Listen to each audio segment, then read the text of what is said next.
नमस्कार बच्चों। तो आज हम पढ़ते हैं अगला पॉइंट 2.4 उत्सर्जन तंत्र। क्या होता है उत्सर्जन तंत्र, इसके बारे में पढ़ें। उत्सर्जन तंत्र का अर्थ है शरीर से अपशिष्ट पदार्थों को बाहर निकालने की व्यवस्था। अतः उत्सर्जन शरीर की वह व्यवस्था है जिसमें शरीर की कोशिकाओं द्वारा उत्पन्न अपशिष्ट को बाहर निकाला जाता है। कोई भी प्राणी उपापचय क्रियाओं द्वारा अपशिष्ट पदार्थों जैसे अमोनिया, यूरिया, यूरिक अम्ल, कार्बन डाइऑक्साइड आदि का संचय करता रहता है। इन अपशिष्ट पदार्थों का निष्कासन एक अत्यंत ही आवश्यक क्रिया है, अन्यथा ये विशेष रूप से नाइट्रोजनी जो अपशिष्ट होते हैं वो प्राणी शरीर में आविष के समान कार्य करते हैं। कार्बन डाइऑक्साइड का उत्सर्जन फेफड़ों के माध्यम से होता है। संचित नाइट्रोजनी अपशिष्ट के उत्सर्जन हेतु एक विशेष तंत्र जिसे उत्सर्जन तंत्र कहा जाता है कार्य करता है। इस तंत्र में वृक्क जिसे किडनी मुख्य भूमिका निभाती है। नाइट्रोजनी अपशिष्ट 3 प्रकार के होते हैं। Number 1 ammonia. अमोनिया उत्सर्जन अमोनियोत्सर्ग प्रक्रिया के द्वारा संपन्न किया जाता है। अनेक अस्थिल मछलियाँ, उभयचर जलीय कीट इस प्रक्रिया द्वारा अमोनिया का उत्सर्जन करते हैं। अमोनिया उत्सर्जन के लिए अत्यधिक जल की आवश्यकता होती है। नंबर 2 आता है यूरिया। मुख्यतः यूरिया उत्सर्जन स्तनधारी समुद्री मछलियाँ आदि करते हैं। इन जीवों को यूरिया उत्सर्जी कहा जाता है। कोशिकाओं द्वारा उत्सर्जित अमोनिया को यकृत जिसे लीवर कहते हैं यूरिया में परिवर्तित करता है, जिसे वृक्कों अर्थात किडनी द्वारा निष्पन्द कर उत्सर्जित कर दिया जाता है। नंबर 3 आता है यूरिक अम्ल। क्या होता है यूरिक अम्ल? पक्षियों, सरीसृपों, कीटों आदि में अमोनिया को यूरिक अम्ल में परिवर्तित कर यूरिक अम्ल का निर्माण किया जाता है। यूरिक अम्ल को अत्यंत कम जल के साथ गोलिकाओं अथवा पेस्ट के रूप में उत्सर्जित किया जाता है। ऐसे जीवों को यूरिक अम्ल उत्सर्जी कहा जाता है। मानव उत्सर्जन तंत्र मानव उत्सर्जन तंत्र ये पॉइंट अगला इसमें पढ़ते हैं। मनुष्यों का उत्सर्जन तंत्र शरीर के तरल अपशिष्टों को एकत्र कर उसका निष्कासन करना है।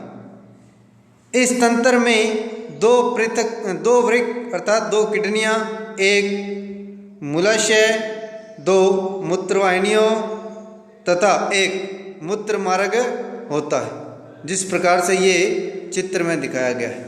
इसमें 2 किडनियाँ हैं, ठीक है, एक बाईं ये वृक्क है और दाईं किडनी है, ये मूत्रवाहिनी है, जिस प्रकार से ये चित्र है। और ये मानव का उत्सर्जन तंत्र है।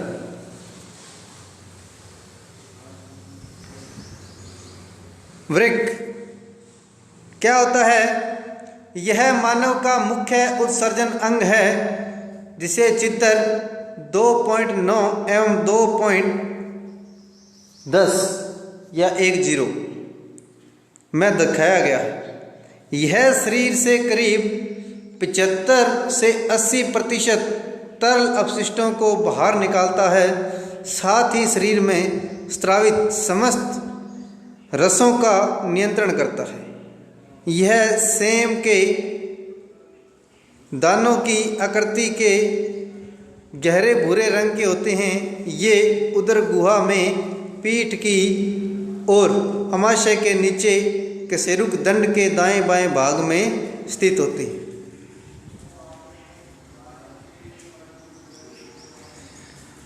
वृक्क की मध्य सतह पर एक खांच होती है जो हाइलम कहलाती है। मूत्र नलिका, तंत्रिकाएं एवं रक्त वाहिनियां हाइलम से होकर वृक्क यानी कि किडनी में प्रवेश करती है। हाइलम के भीतरी भाग में कीप के आकार की वृक्कीय श्रेणी जिसे पेल्विस पाई जाती है। प्रत्येक किडनी के दो भाग होते हैं, बाहरी वलकुट और भीतरी मध्यांश को, जो भीतरी होता है उसको क्या बोला है, मध्यांश बोला जाता है।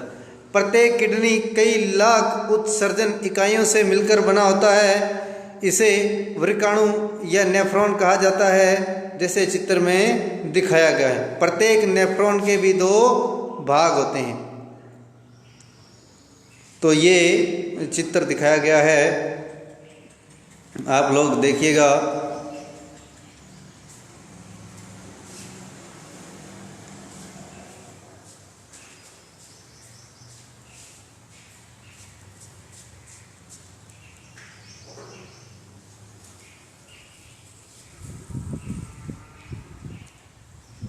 बोमेन संपुट यह नेफ्रॉन के ऊपरी भाग में पाए जाने वाला कप के आकार का थैला है।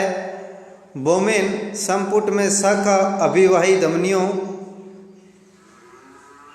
की कोशिकाओं का एक गुच्छा पाया जाता है। इन गुच्छों को ग्लोमेरुलस कहा जाता है। ग्लोमेरुलस का एक सिरा जो बोमेन संपुट में अपशिष्ट युक्त गंदा रक्त लाता है, किडनी धमनी से जुड़ा होता है।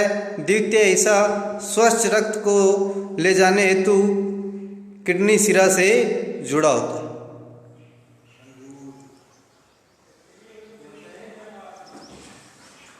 रक्त नलिका क्या होती है? जो वृक्क नलिका है, किडनी नलिका बोलते हैं। यह बोमेन संपुट के निचले हिस्से से आरंभ होने वाली नलिका है, जिसका दूसरा हिस्सा मूत्र एकत्र करने वाली नलिका से जुड़ा होता है। इसके प्रथम भाग को समीपस्थ कुंडलित नलिका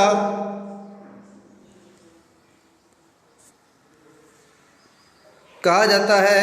मध्य भाग में यह नलिका हेयर पिन नुमा कुंडलित हेनले लूप का निर्माण करती है।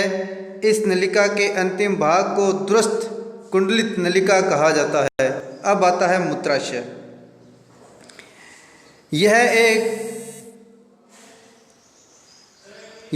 एक पेशीय थैलीनुमा संरचना है जो वृक्क से आने वाले मूत्र का भंडारण करता है।